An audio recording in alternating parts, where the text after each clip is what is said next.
Баршаңызға қайырлы күн достар. Бүгін біз пеште пісетін мамықтай жұмсақ болып шығатын пирожкилер дайындайтын боламыз.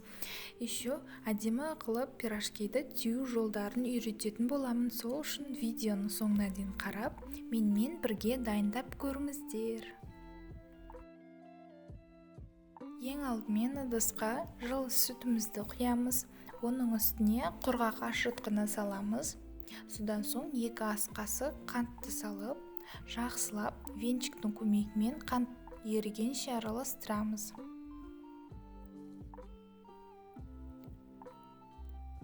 Біркелкі болғаннан соң үстіне тұзды қосамыз. Ерітілген сары майымызды құямыз. Содан соң жұмыртқаның ағын қосамыз, ал жұмыртқаның сарысы пирожкидің бетіне жағуға керек болады. Енді барлығын араластырып аламыз.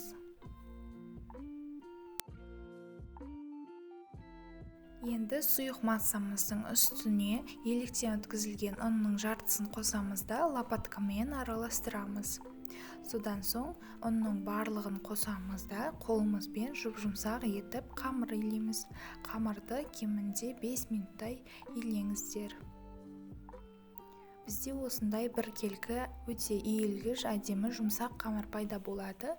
Енді бұл қамырдың бетіне пищевая пленканы жауамыз. Сосын сүлгіні жауып, жарты немесе 1 сағатқа ашытуға жібереміз.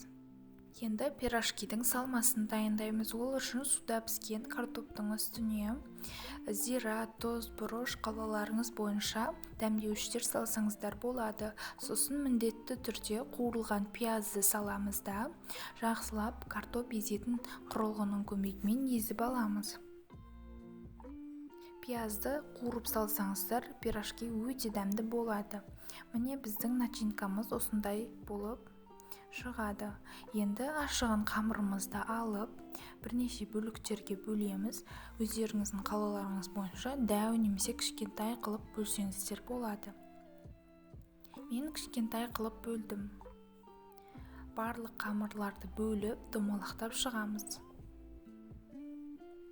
Енді пирожки жасауға кірісеміз. Оқтаудың көмегімен әр қамырды алып, жайып аламыз. Тым қалың, тым жұқа емес, орташа қалыңдықта жаямыз да, ортасына начинкасын салып, әдемі қылып түйеміз. Бұл түйу жолы өте оңай, сол үшін видеоны мұқият қарасаңыздар, тез үйреніп аласыздар. Осылай шымшып түйеміз. Міндетті түрде пирожкимізді қатты қысып түйеміз, өйткені пирожкиді бос қып түйсеңіздер, піскен кезде ашылып кетеді.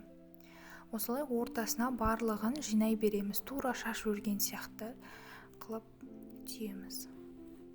Бұл түйу әдісін бір үйреніп алсаңыздар, манты, самса барлығына қолдана берсеңіздер болады. Өте әдемі болып шығады, қараңыздар. Пирожкилеріміздің барлығын противеньге орналастырып, жаңағы алып қойған сары уызымыздың үстіне кішкене сүт қосып жіберіп, барлық пирожкилердің бетіне жағып шығамыз. Пирожкилерімізді 180 градуста қызып тұрған пеште 25-30 минуттай пісіріп аламыз. Біздің сүп-сүйкімді өте әдемі пирожкилеріміз дайын. Міне менің сол қолымдағы пирожки қысып түймегеннің себебінен ашылып кетті. Бұлай сіздерде қайталанбасын. Пирожкиді міндетті түрде дайындап, дәмін көріңіздер. Баршаңызға сәттілік. Сіздермен болған Раушан.